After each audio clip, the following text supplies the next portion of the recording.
Damian Lillard's agent says that Dame could be unhappy if he's not traded to the Heat. Damian Lillard is one of the best players in the league. He's making a lot of money. Dame said when he signed that contract, he wants to be a Portland Trailblazer for life. 2 years ago, the Knicks were interested in him, and he was interested in going to the Knicks when he was playing for Team USA. How many interviews did he have when he was practicing for Team USA? And he said, I'm going nowhere. I want to be a Trailblazer for life. I respected Dame because Dame's the type of player that when he says something and he feels something, he's going to say it with his heart. And now, Dame is not even speaking. He has his agent speaking for him. And that's not Dame. We have seen this with LeBron James. LeBron James will speak. He'll have his agent speak. And the league has transitioned. The players run the league now. The NBA is completely different than any American sport now. The MLB, the owners run the league. The NFL, the owners run the league. The NHL, the owners run the league. Why is it that the NBA, they can't control their players? There's a players union. You have Chris Paul not liking this and not liking that. And the NBA does not say anything about this. You look at Dame, I respect him as a player. I love Damian Lillard. He's a great, fantastic talent. But now he is telling all the teams that are interested in him that I only want to play for this team. And if you trade for me, I'm going to be very unhappy. This is a guy that's making $60 million a year. He's the highest paid player in NBA history. Strap Portland for making any moves at the trade deadline because of Dame's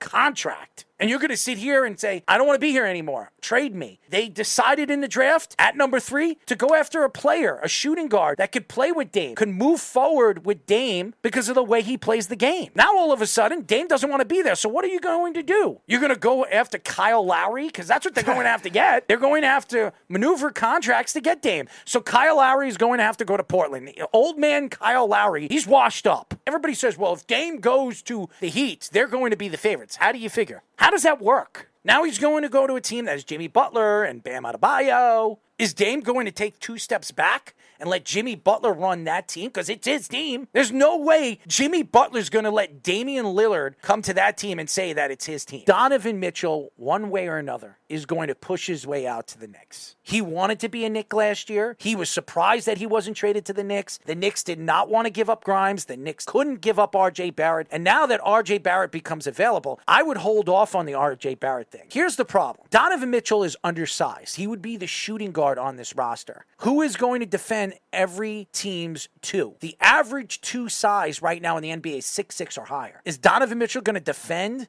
at 6'2", a 6'6", 6'8" 2 guard? It doesn't make any sense. What Donovan Mitchell can do, he's a great offensive talent, but he doesn't play defense. Jalen Brunson played defense this year. Is he a really good defender? He's not. And if you're going to keep Tom Thibodeau there, and it seems like Leon Rose loves Tom Thibodeau, they traded Obi Toppin. They weren't getting first-round draft picks for Obi Toppin because Obi Toppin didn't play enough because Thibodeau didn't like him. That was a big mistake by the New York Knicks this offseason. This was a bad move by Dallas. And I know it is said that Luka Doncic was involved with the decision of giving Kyrie Irving that contract. What is he going to say? If Mark Cuban is coming to you and saying, listen, there's nobody available, nobody wants to come here because free agency, the market was bad. We need to bring this guy back or we have no chance of making the playoffs next year. What do you think Luka's going to say? Go ahead, it's your team. Do whatever you want. That doesn't mean Luka's happy about it. Kyrie Irving has messed up and has been a clown with every organization but the Cleveland Cavaliers. And even there, he was trying to ransack LeBron James. And LeBron put him in his place. LeBron is the only one he'll listen to and that could put him in his place. That's why I was so sure that one way or another the Lakers were going to make a move for him. That would be classic Lakers fashion. GM LeBron taking over, but Rob Pelinka's not having it. But the Lakers haven't done anything this offseason. That's why I'm surprised LeBron James hasn't pushed his way out of LA. But I think because his son is going to USC, he wants to watch his son play college ball because he never played college ball. His production companies and his endorsements, his Blaze Pizza, he wants to stay in LA right now. But that doesn't mean as the season progressively moves forward that he doesn't try to push his way out of LA. And he's complaining about where he wants to go,